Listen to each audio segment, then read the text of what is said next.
दोस्तों सोचिए, एक बच्चा जिसने 2 साल तक हर त्योहार छोड़ा, रात रात भर पढ़ाई की, माँ के गहने गिरवी रखे, पिता ने खेत बेच दिए, सिर्फ इस उम्मीद में कि उसका बेटा डॉक्टर बनेगा। लेकिन एग्जाम वाले दिन उसे पता चले कि कुछ लोगों ने वही पेपर लाखों रुपए देकर पहले ही खरीद लिया था। तब सवाल सिर्फ एक एग्जाम का नहीं रहता, सवाल बन जाता है क्या इस देश में मेहनत करना अब बेवकूफ़ी है? क्योंकि नीट पेपर लीक सिर्फ एक खबर नहीं है, ये करोड़ों युवाओं की भरोसे की हत्या है। और सबसे डराने वाली बात, ये पहली बार नहीं हुआ। नमस्कार दोस्तों, स्वागत है आपको हमारे चैनल पर। आज हम बात करेंगे उस सिस्टम की जो हर साल लाखों छात्र से कहता है मेहनत करो, भविष्य बदल जाएगा, लेकिन फिर वही सिस्टम कुछ पैसे के लिए उनका भविष्य बेच देता है। हाल ही में नीट पेपर लीक विवाद ने पूरे देश को हिला दिया। व्हाट्सएप ग्रुप में वायरल हुए सवाल, एग्जाम से पहले घूमते पीडीएफ, सीबीआई की जांच, गिरफ्तारियां और फिर वही पुराना सवाल, आखिर इतने बड़े एग्जाम बार बार लीक कैसे हो जाता? एनटीए शुरुआत में इसका इनकार करता रहा, लेकिन जब सबूत सामने आने लगे तो पूरा मामला देश में चर्चा का विषय बन गया। और दुख की बात यह है कि 2024 में भी ऐसा ही विवाद हुआ था और पहले कितने बार ऐसा विवाद हो चुका है। इसलिए लोग कह रहे हैं समस्या सिर्फ पेपर लीक नहीं है, पूरा सिस्टम ही लीक हो चुका है। दोस्तों, नीट को एक सपने की तरह 2013 में लॉन्च किया गया था। कहा गया एक देश एक परीक्षा, भ्रष्टाचार खत्म होगा, हर छात्र को बराबरी का मौका मिलेगा। लेकिन धीरे धीरे इस परीक्षा के आसपास एक पूरी पेपर माफिया इंडस्ट्री खड़ी हो गई है। 2015 में सुप्रीम कोर्ट तक को परीक्षा रद्द करनी पड़ी थी।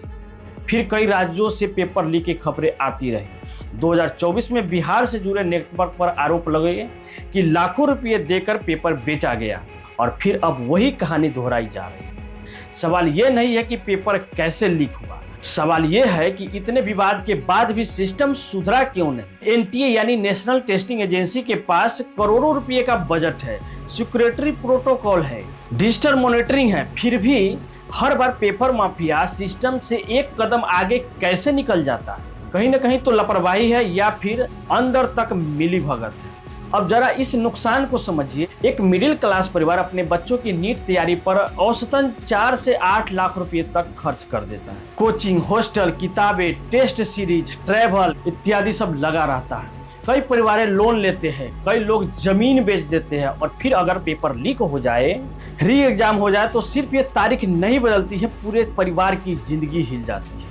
1 साल की डिले मतलब 1 साल की फीस और खर्च का बढ़ना, डॉक्टर बनने में देरी, कमाई में देरी और सबसे बड़ा नुकसान देश के मेहनती युवाओं का भरोसा टूटना। सरकार कहती है नीट से पारदर्शिता आई है, राज्य स्तर के भ्रष्टाचार कम हुए हैं, लेकिन आलोचक पूछ रहे हैं अगर इतना पारदर्शी सिस्टम है तो बार बार पेपर लीक क्यों? सीबीआई जांच में कई गिरफ्तारियां हुई, कुछ रिपोर्ट में संगठित नेटवर्क और राजनीतिक कनेक्शन की भी चर्चा हुई, लेकिन हर बार छोटे लोग पकड़े जाते हैं और असली मास्टरमाइंड गायब हो जाता है। 2024 के विवाद के बाद सुधार की बातें हुई थी, लेकिन अगर फिर भी वही गलती दोहराई जा रही है तो इसका मतलब साफ है, समस्या छोटी नहीं है। सीबीआई ने जयपुर के मांगीलाल बिवाल, विकास बिवाल, दिनेश बिवाल जो कि बीजेपी युवा मोर्चा के नेता है, उनके साथ साथ नासिक के शुभम खैरनार और गुरुग्राम के यश यादव को गिरफ्तार किया।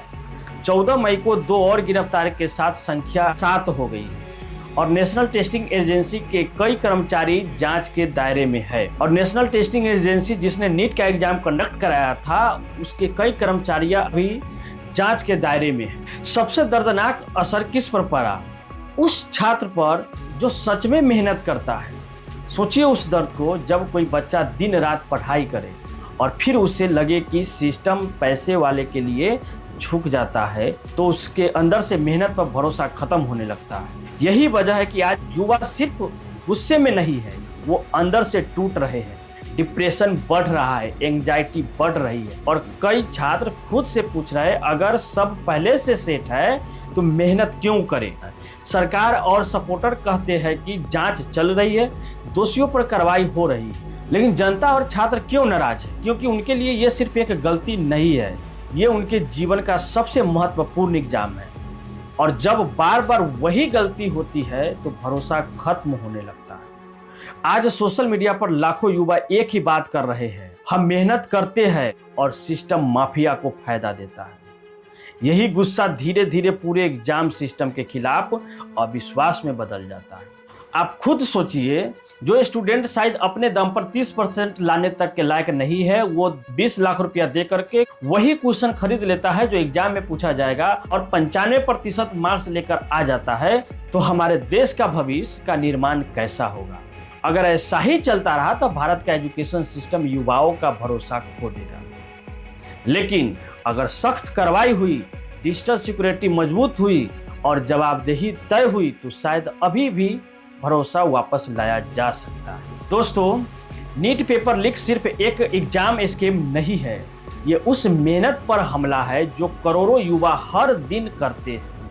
अगर इस देश में मेहनत करने वाले बच्चे को ही इंसाफ नहीं मिलेगा तो फिर मेरिट सिर्फ किताबों में लिखा एक शब्द बनकर रह जाएगा।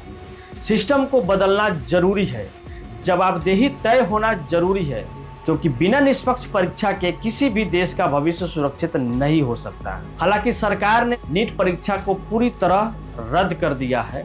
अब यह री एग्जाम 21 जून 2026 को दोबारा आयोजित किया जाएगा, जिसके एडमिट कार्ड 14 जून 2026 तक जारी होंगे।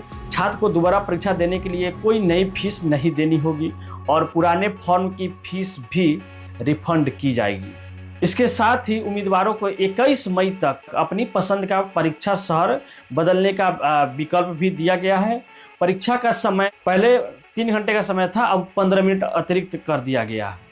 भविष्य में पेपर लीक रोकने के लिए सरकार ने साल 2027 से नीट परीक्षा को टोटली ऑनलाइन कराएगी और वर्तमान लीक मामले की पूरी जांच सीबीआई को सौंप दी गई है। अगले साल से नीट की परीक्षा कंप्यूटर बेस्ड टेस्ट से होगी। आप क्या सोचते हैं, क्या भारत का एग्जाम सिस्टम सच में सुरक्षित है? कमेंट करके जरूर बताइए। वीडियो पसंद आए तो लाइक, शेयर और सब्सक्राइब जरूर करें। और हाँ, अपने सपनों को मत छोड़िए, क्योंकि गलत सिस्टम से लड़ने का सबसे बड़ा जवाब अब भी आपकी मेहनत ही है।